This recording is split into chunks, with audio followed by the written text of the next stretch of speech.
Actually first reaction जितना मतलब होना चाहिए था एक्साइटेड उतना था नहीं, क्योंकि आई एक्सपेक्टेड जब मेरी ओएमआर आ गई थी तो मेरे 715 बन ही रहे थे, तो आई वाज एक्सपेक्टिंग कि टॉप 10 रैंक तो गारंटीड है। तो it was not that of a surprise कि, बट हाँ मतलब था सरप्राइज कि कोई और नहीं था, तो चलो सेकंड रैंक आ गई।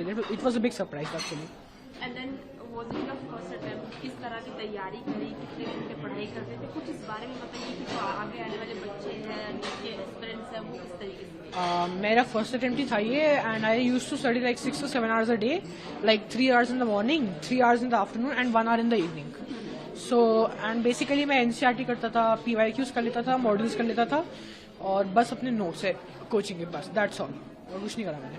और इसके अलावा जो स्कूल की स्टडीज थी उनको कैसे बैलेंस किया आपने, और मेंटल प्रेशर? क्योंकि पीसीबी तो आपकी साथ में हो जाएगी नीट के साथ, तो बचा इंग्लिश और हमारा एक 5th सब्जेक्ट मैंने पी लिया था, तो दैट मेरे को प्रैक्टिकल्स भी याद करने थे सारे, और फाइल भी मेंटेन करके रखनी थी, तो उसके लिए मैं अलग से टाइम निकाल लेता था। जैसे कभी वीकेंड्स पे मैं फ्री बैठा हूँ मान लीजिए, तो मैं कभी कभी वो कर देता था खत्म उसको, तो मेरा बोर्ड में उसके कारण भी 94% आ गए, और इंग्लिश में भी अच्छे नंबर, पी में भी अच्छे नंबर आ गए, क्योंकि इंग्लिश और पी ऐसे सब्जेक्ट के आप मतलब लास्ट में भी करेंगे तो भी आपके आराम से हो जाएंगे।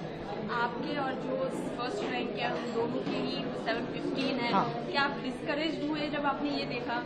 नहीं मतलब इतना डिस्करेज तो नहीं हुआ, पर मेरे को लगा कि मतलब मेरा जो एक क्वेश्चन गलत है वो मेरा सही हो सकता था, क्योंकि मेरे को जो हमने जो पढ़ा था पहले वो सही पढ़ा था, पर एनटी ने उसको माना नहीं, तो पर हो सकता था मेरे 720 आ जाते, पर अभी थोड़ा सा एक्चुअली बिल्कुल है ही नहीं, क्योंकि second is as good as first, क्या इतना फर्क नहीं पड़ता मेरे को। एंड व्हाट अबाउट कि ये रीनीट है, ये नीट नहीं था, तो उसका कितना प्रेशर था आपको कुछ बताइए? प्रेशर नहीं था एक्चुअली, मैं शुरू में बस थोड़ा डिस्करेज हुआ था कि नीट कैंसिल हो गया था, उसके बाद तो बस रिकवर हो गया था 1-2 घंटे में, और फिर बस वापस पढ़ाई करने लग गया था जैसे नॉर्मल नीट हो।